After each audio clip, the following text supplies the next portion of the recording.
पिंजरा पिंजरा रे. आई, त्याच्या भिंतीलाही डोळे असतात आणि क्षणिक गमतीसाठी आपल्याला असं काहीही करून चालणार नाहीये जेणेकरून आपण जे काही ठरवलंय ना ते ते फिसकटे. हे बघ, आपला संसार सुरू झाला, असं वागून कसं चालेल वीर? एक बाई पोटात मूल घेऊन तुझ्यावर बोट दाखवत बसली, हे विसरून चालेल आपल्याला? आपल्याला एकमेकांविषयी काय वाटतं याच्याही पेक्षा त्या बाईपासून आपण कशी सुटका करून घेऊ हे महत्वाचं नाहीये का? आपल्याला असला मोह टाळला पाहिजे वीर. तुझ्यापासून थोडं लांब राहायचं हे मान्य आहे, हे जमेल मला, पण नारायणीशी चांगलं वागायचं कसं जमणार आहे मला? अरे वीर, तेच तर महत्वाचं आहे.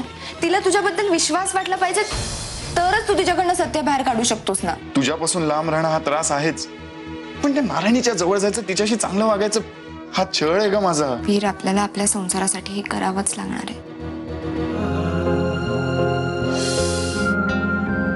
बस ना, थांब जरा.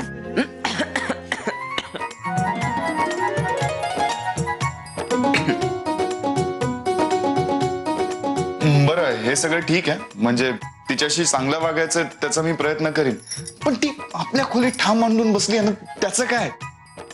आनंदी, मला नाही माहिती, तिला ना बोट दिलं की ती हात ओढून घेते, त्यामुळे जर तिने जास्त जवळीक साधायचा प्रयत्न केला तर? तू मला कळव ना. कळव म्हणजे कसं, की तुमच्या नावाने ओरडू का मी?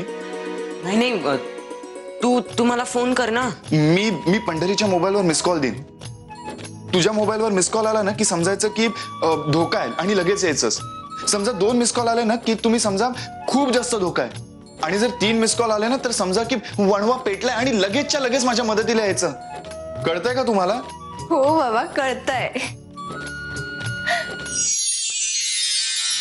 चहासाठी आम्ही नुसतं तरसत राहायचं. चहा चहा म्हणत जीव जायची वेळ आली. जीव जाईपर्यंत थांबायचं कशाला कोणासाठी? स्वतःचा स्वतः करून घ्यायचा ना. काय म्हणालास?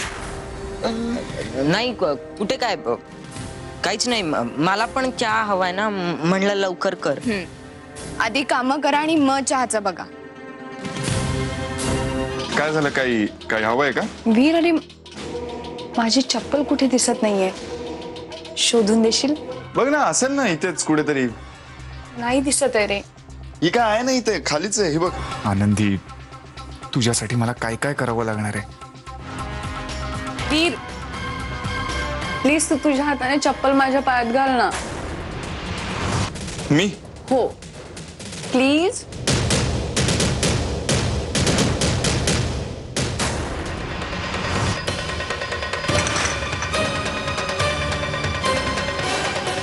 हे बघतेस काय? चहा ठेव आणि निघ. सोनू, मी आलेच फ्रेश होऊन. मग आपण एकत्र चहा घेऊ, ठीक आहे?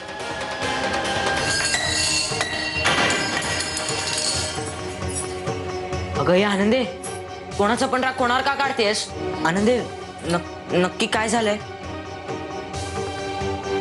तिच्या पायात चपला घालत होता हा. आनंदे, काय सांगतेस काय तू?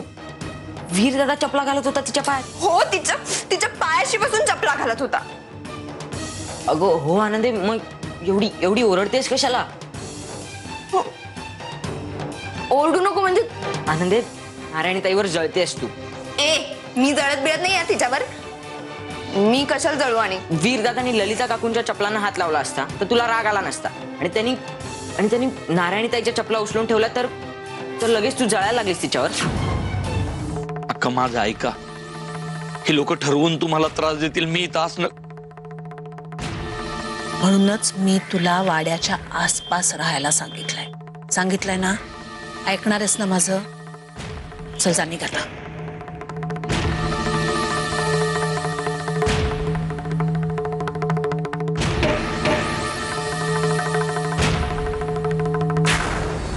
काट्यासारखा सलायला लागलाय गोरख.